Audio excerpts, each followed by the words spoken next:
Founded Savannah. By 1755,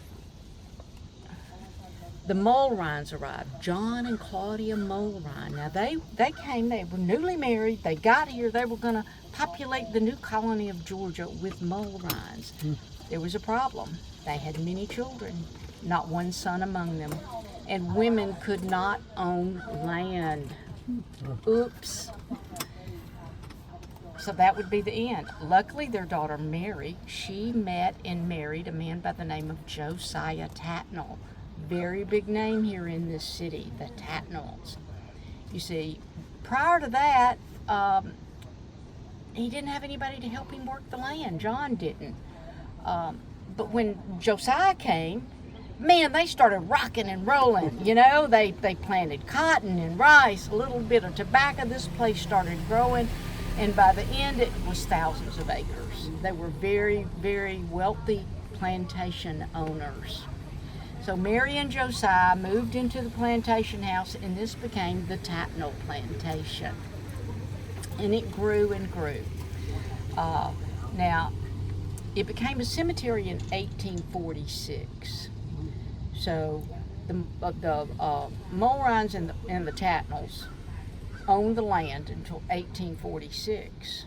Now, this is from 1755. I'm going to fill in the gaps as we move along. But what happened with that land, there was a Josiah Jr. Josiah Jr. had Josiah the Third, and it was Josiah the Third who sold the land to Peter Wiltberger in 1846, and he turned it into a cemetery. So that's how it started.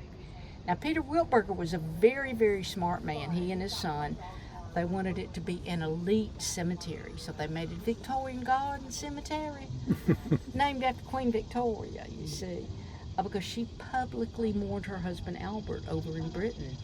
And so everybody wanted to mourn publicly. So they said, oh, we're going to change the style of our cemeteries. We're going to make them like a park. We're going to put gardens all throughout. We're going to sell plots of land so the families can own that land, spend days there so they can watch their friends and family be buried and just party like a park. They had carriage rides.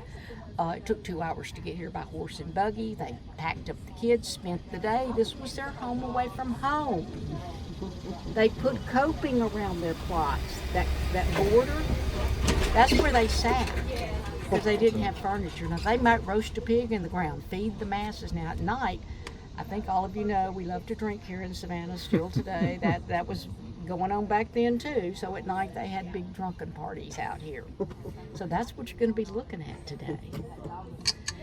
Now, are there any graves from the original owners that were on here that they left? Yes. Yeah. So those would be some of the oldest. Talk to me. Thank you. Thank you. What's interesting about, well, when we get there, I'm going to tell you what's so interesting about that. You are great. Thank you. You keep talking to me. Okay. All right. Here we go. What's my name? Connie. Yay. Don't forget it. All right.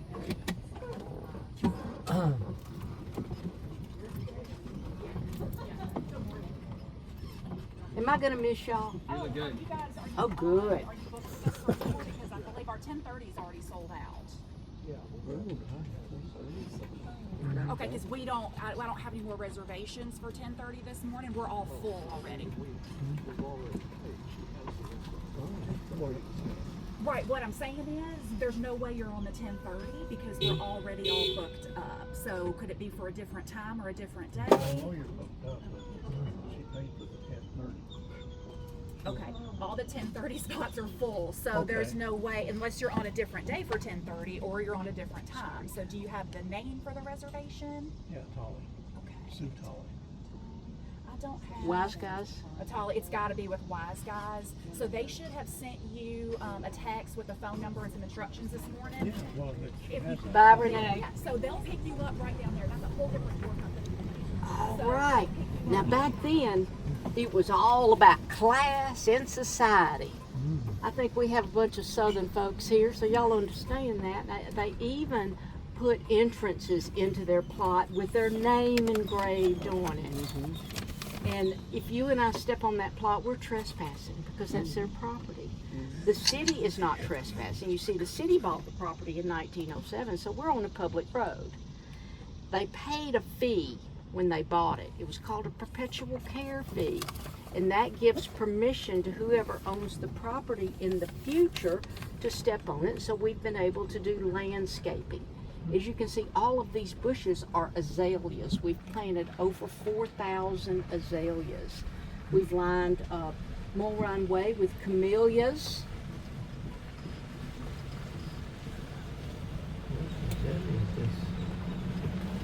This was their home away from home. They showed off here. They went plot poor. They didn't go house poor. Now we've got monuments. Wait till you see some of these monuments. They're huge and they were extremely expensive. Some were done by very famous sculptors.